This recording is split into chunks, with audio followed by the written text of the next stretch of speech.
Hello there everyone, welcome to the channel if you're new, welcome back if you aren't, I'm EDJ, and welcome to the final video about Hannibal Barca from HistoryMarche, at least at the time of this recording. By the time this video comes out, many months later, because I'm recording this in June, but yeah, we'll see if HistoryMarche is updated, but for now, yeah, it seems like this is the final thing and the second battle of Nola. So it seems like Hannibal, by attacking Nola, has caused Marcellus, I think, one of the Roman leaders of the army, to come back. And I wonder if he's actually going to get them to fight him, or is he going to have another siege and be repelled? I guess we'll find out what Hannibal is planning. You know, he's kind of against the odds right now, so we'll see what he can do. So yeah, if you want to watch the original video, links down below. With that said, let's watch the second battle of Nola from Hannibal.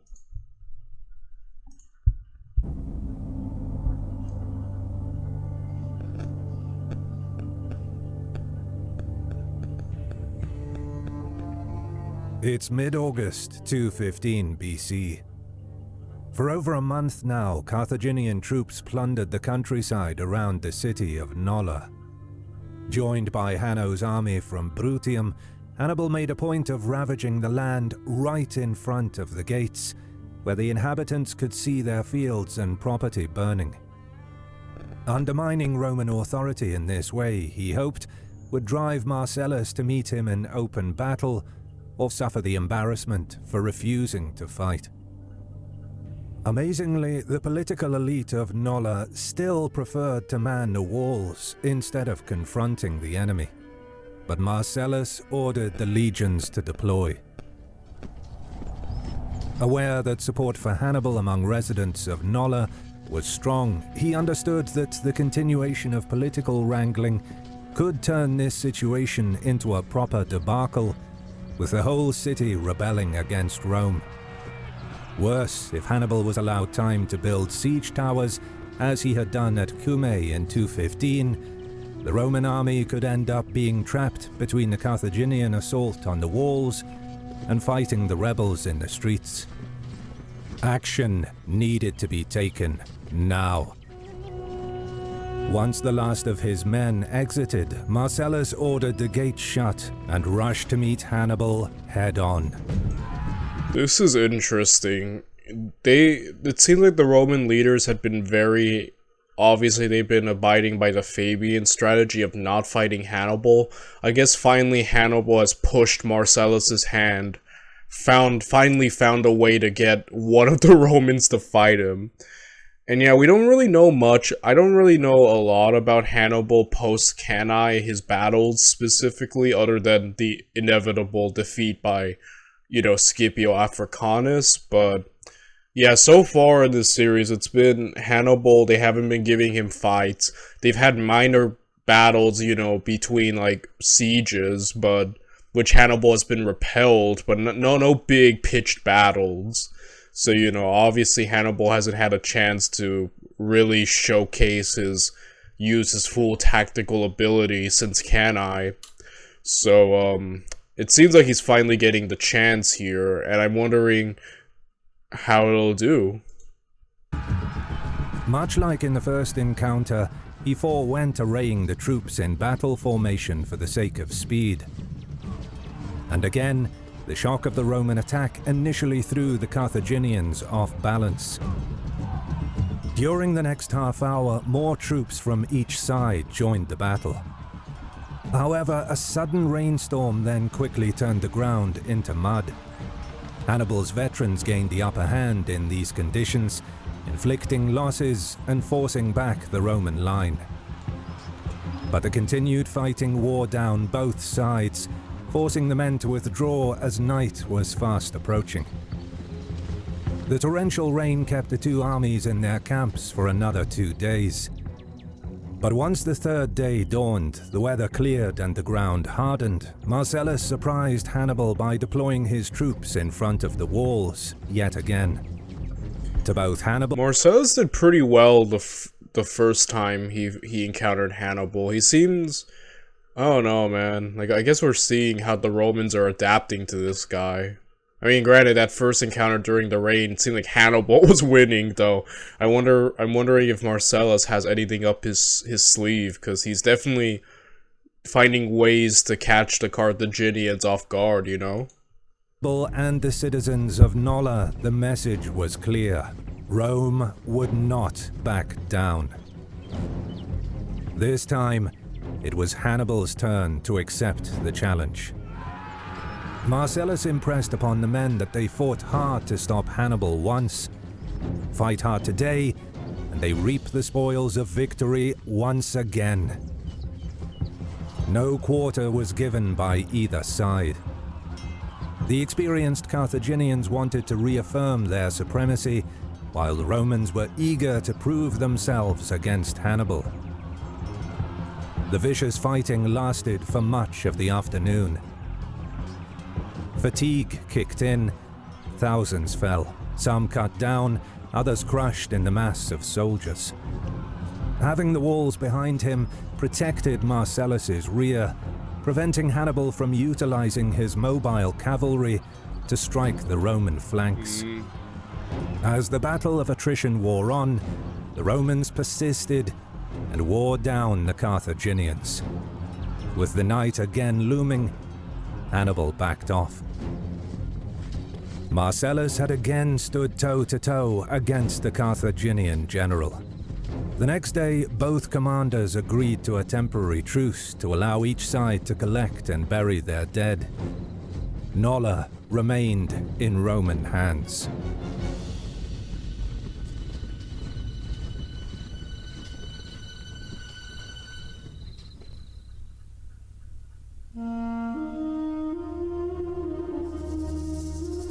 By September 215 BC, with 20,000 troops under the command of Hanno the Elder and another 40,000 troops commanded by Hannibal, the Carthaginians faced up to 100,000 Roman troops in Campania.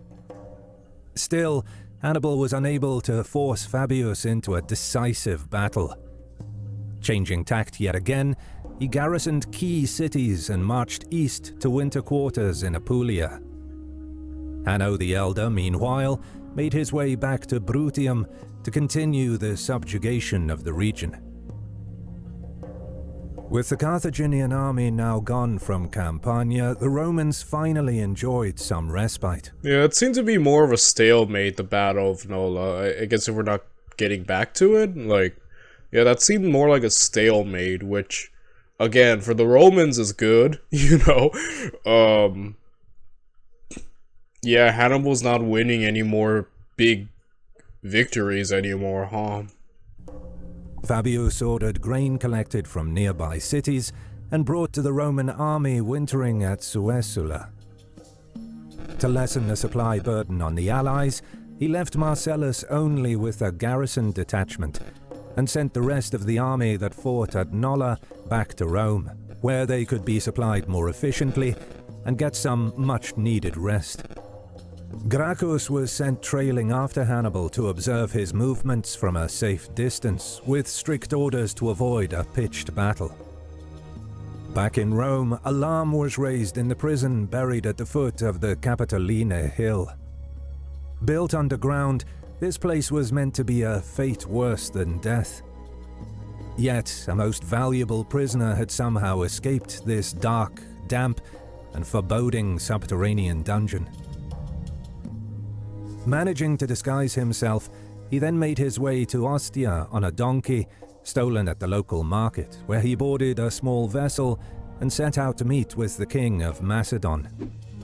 The mysterious man was the last surviving member of the delegation in charge of brokering the alliance between Hannibal and Philip, which was captured off the coast of Brundisium by the Romans. I remember this. How the heck did he get away from there?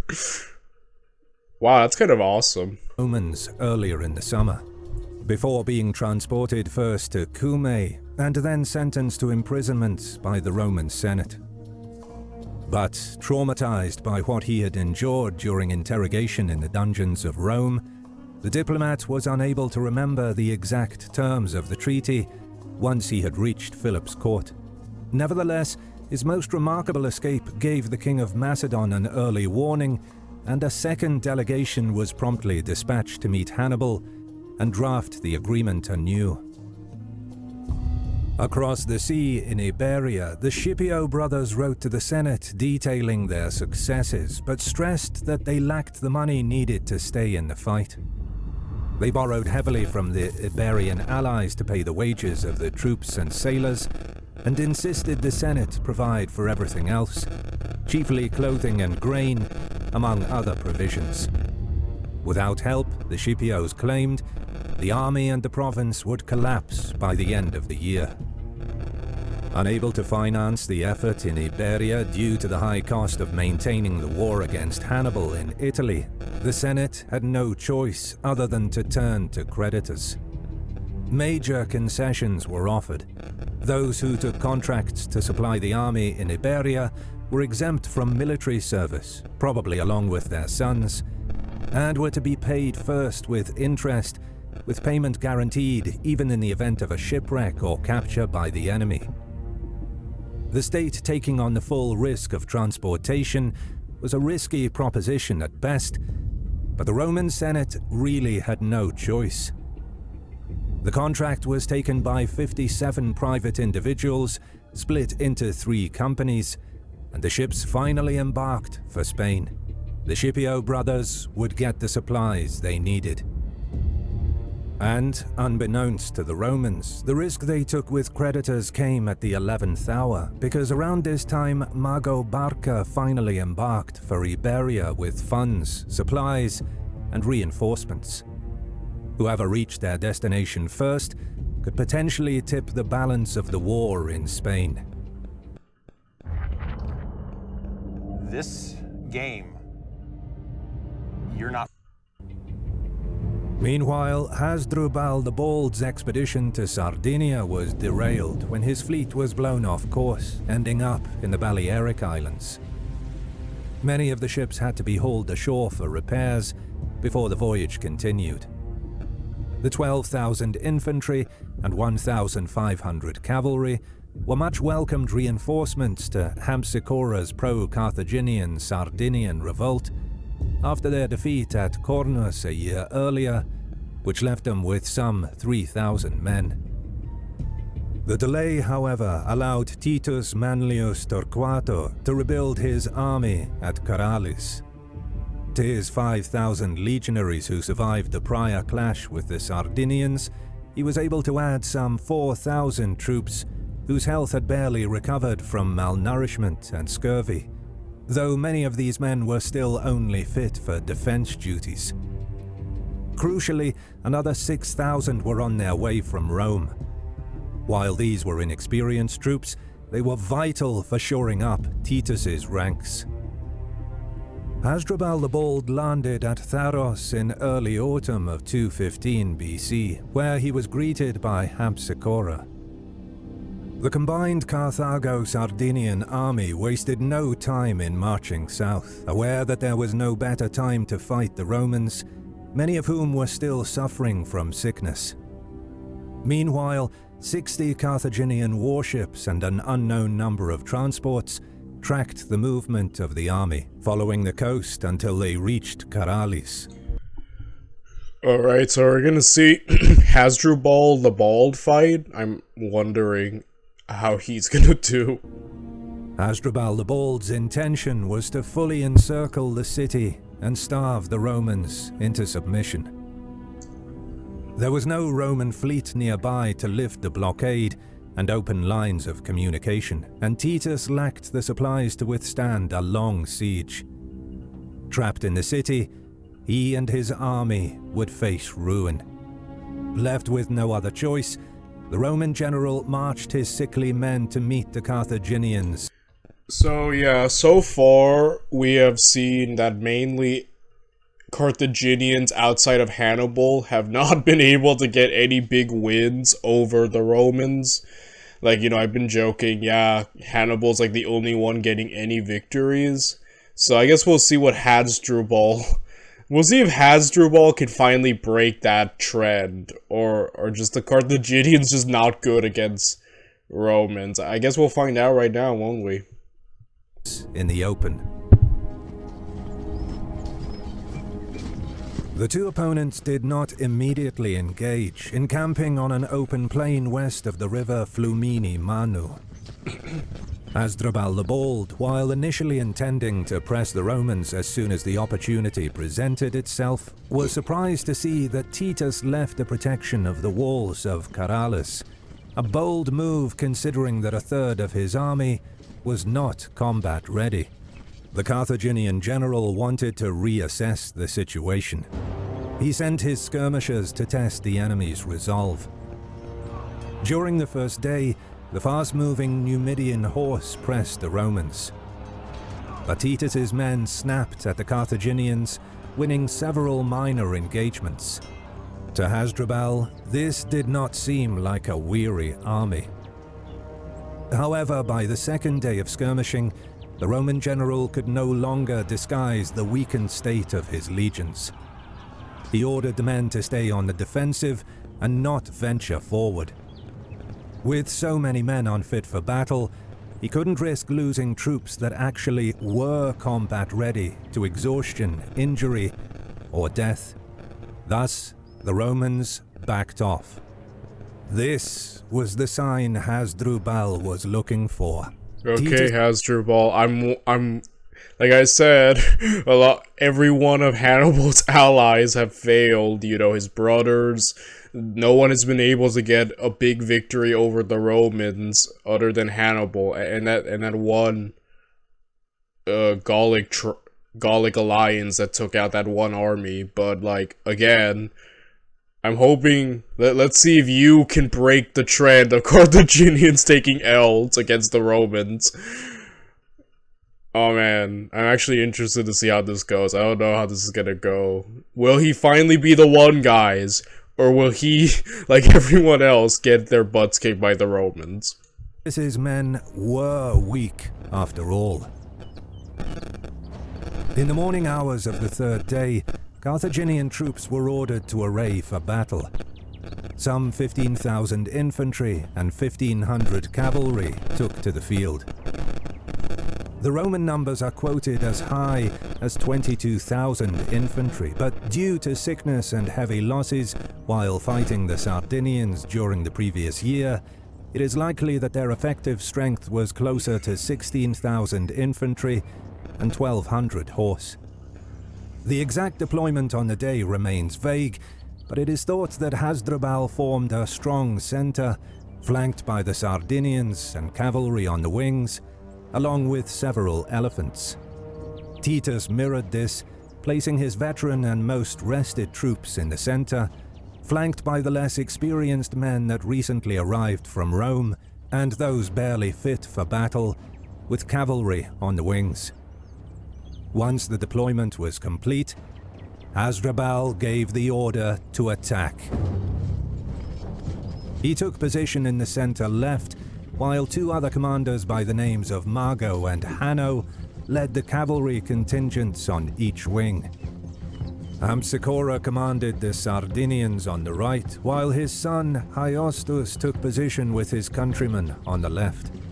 The deliberate slow advance served to intimidate the Romans, and Titus made sure to steady the men before the first blows were exchanged.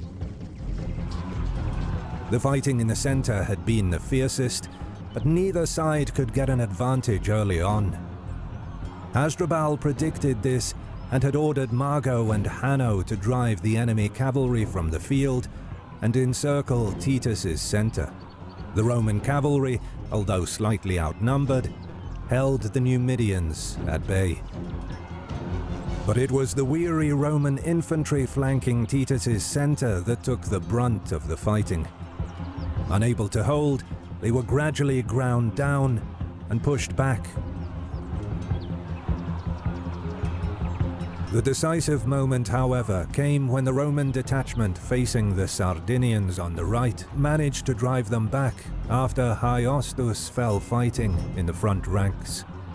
When his troops learned of his death, the entire Sardinian contingent on the Carthaginian left broke and fled. Much of the Roman foot could not be restrained, and gave chase.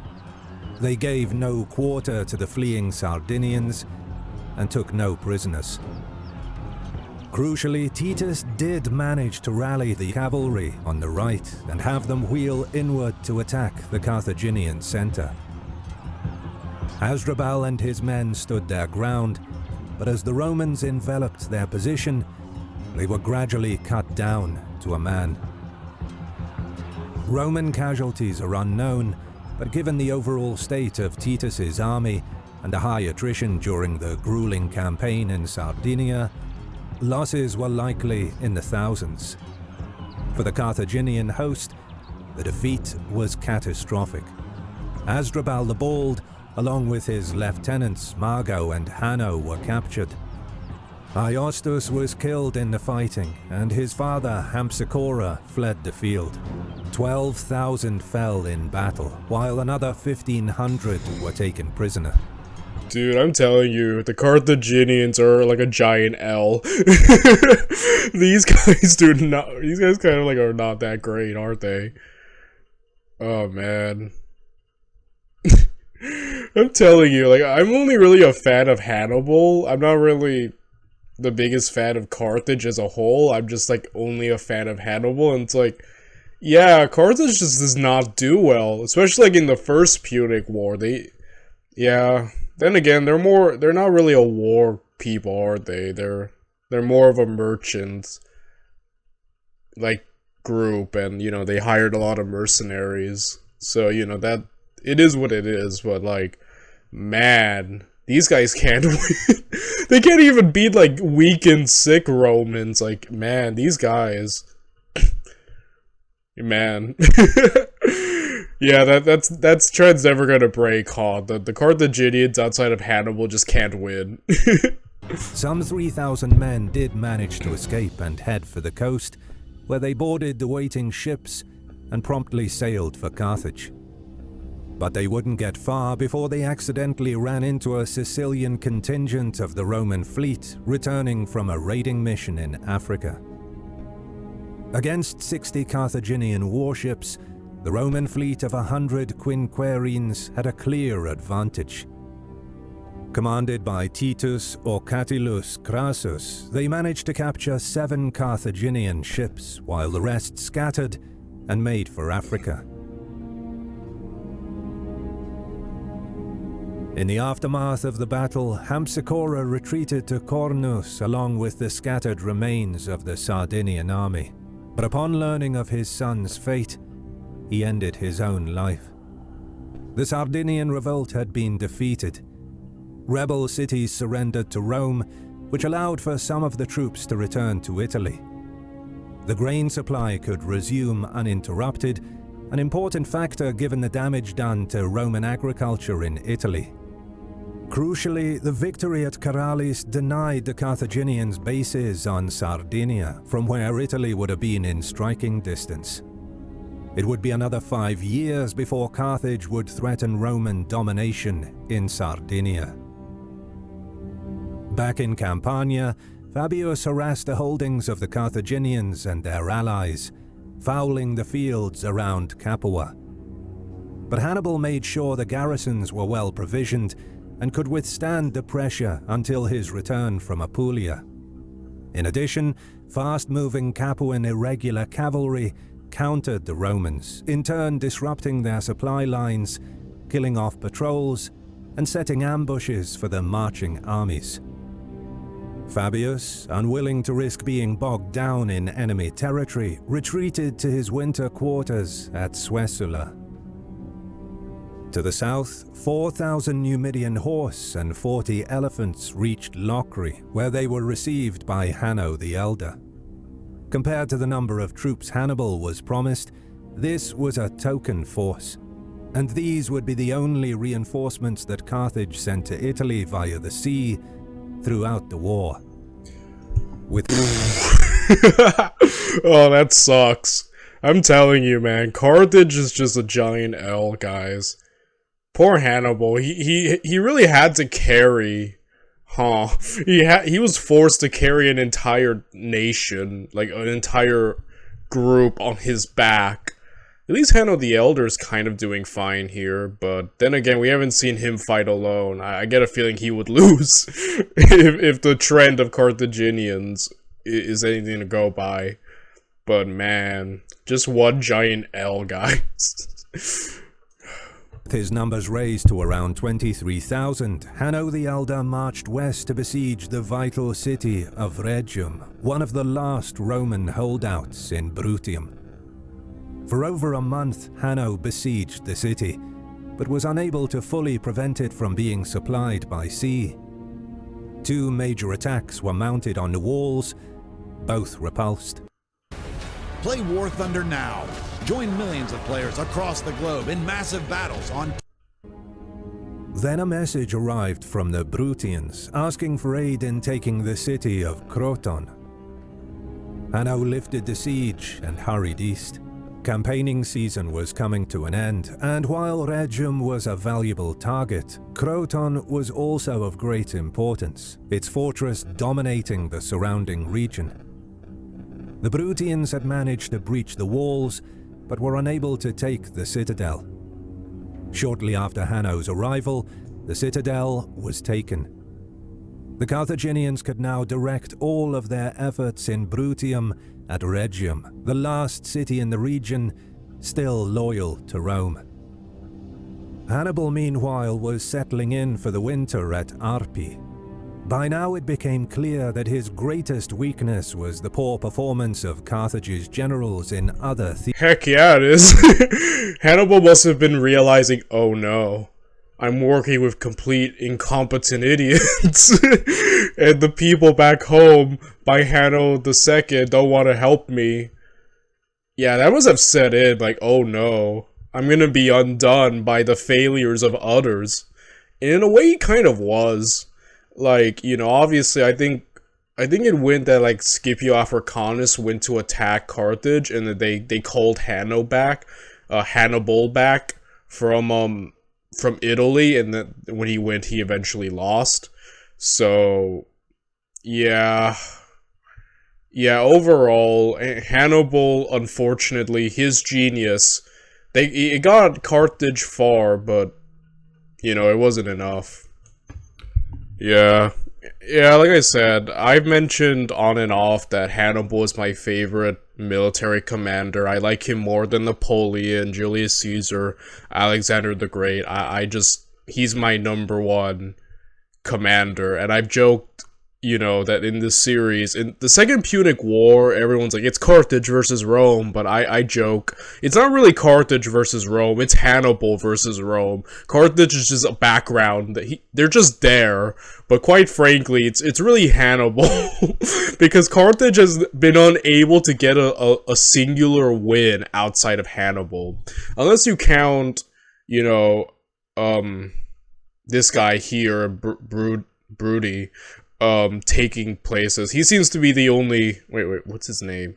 How do I forget his name? He's, like, been mentioned, like, a lot of times in the series. Wait. 20. Okay, Hanno the Elder seems to be the only other competent, you know, Carthaginian who's actually doing well. Then again, we haven't seen him in an actual pitched battle against an actual Roman army. So I don't know if he would actually win, but, you know, at least he seems somewhat competent. But unfortunately for Hannibal, his genius couldn't even carry Carthage. Carthage wants to lose the war, I'm convinced. I'm convinced they want to lose the war now. Poor Hannibal, man. Like, he really got screwed over, huh? Being supported by people who can't win. He's like that member of the group project who does all the work, and, like, everyone else is just there. Yeah, that's unfortunate. Yeah, Carthage is an L, but Hannibal is a W. So, yeah. Greatest weakness was the poor performance of Carthage's generals in other theaters, and the lack of support for the war in Italy from the Carthaginian Senate. And with the Romans refusing to risk fighting decisive battles, instead opting for a war of attrition, Hannibal was becoming increasingly desperate for more troops, without which he would not be able to match the Romans for much longer. But there was some good news for Hannibal in the winter of 215. Another delegation from Philip of Macedon disembarked and met up with Hannibal at Arpi. They informed the Carthaginian general that the previous embassy was intercepted and imprisoned, and that the terms of the first agreement were lost. The second agreement was drafted, and the delegates set off for Macedon once again, this time successfully avoiding Roman naval patrols. Philip's armies would be joining the war next year. Hannibal also received an embassy from Syracuse. The pro-Carthaginian faction, riled up by its leaders Hippocrates and Epicides, who came to the island last winter, had convinced the young king Hieronymus to fully commit to Hannibal's cause, on the promise of being given full control of Sicily after the war. Hieronymus's army could now push west to expel the Romans from the island, and the Syracusan fleet could contest the seas around the Strait of Messina. This forced Rome to divert invaluable resources to Sicily to ensure they maintained a foothold on the island. The turning of Sicily into a full-blown theatre of war relieved some pressure on Hannibal and bolstered his position in Italy, so much so that the Roman Senate had already begun plans to transfer none other than Marcellus to the island next year, which will strip Italy of the only Roman general who was thus far successful in stopping Hannibal in battle. Despite receiving little help from Carthage, Hannibal would use the events in Sicily and Macedon to attempt to maintain the initiative in 214 BC. If you stayed around this far, thank you for watching. Don't forget to subscribe and leave a comment as a sacrifice to the algorithm. You can also support us on Patreon. Yeah, alright. So I guess we're done, huh? That's it with Hannibal from HistoryMarche. And I have to say, I love this series. It's a tragedy he hasn't finished it. But again, you know, he has other work to do, other series to accomplish, which I have no doubt are just as great as this. But man, like, this might be the greatest Hannibal series on this platform, and it's, you know, it's a little sad to watch it not be completed, especially considering Hannibal's, like, my favorite, you know, military leader of all time, but oh well, maybe it's a good thing, because these last videos have been kind of down, because all we've been doing is seeing everyone lose to Rome, and Hannibal has been unable to provoke them to an actual pitched battle, so he's not even really fighting much anymore, so I don't know. Either way, I really love this series. It's great. One of my favorite on here, and HistoryMarche, who, before I began this series, I didn't have, you know, I've watched Kings and Generals and Epic History TV. I didn't know much about HistoryMarche, but my opinion has skyrocketed. He's up there as one of the great, you know, like one of the great historical YouTubers, in my opinion. Like, just the way he's able to present everything is just wonderful, you know. And I guess the holy trinity of military historical military exploits, like I said, Kings and Generals, Epic History TV, HistoryMarche, just the three of them are great, and I couldn't even pick one. All three of them are just wonderful. And yeah, if he ever updates this, I'll be there to watch. So yeah, that's really all I've got to say, guys. This has been a fun ride, and I'll see you in the next one. Bye, everyone.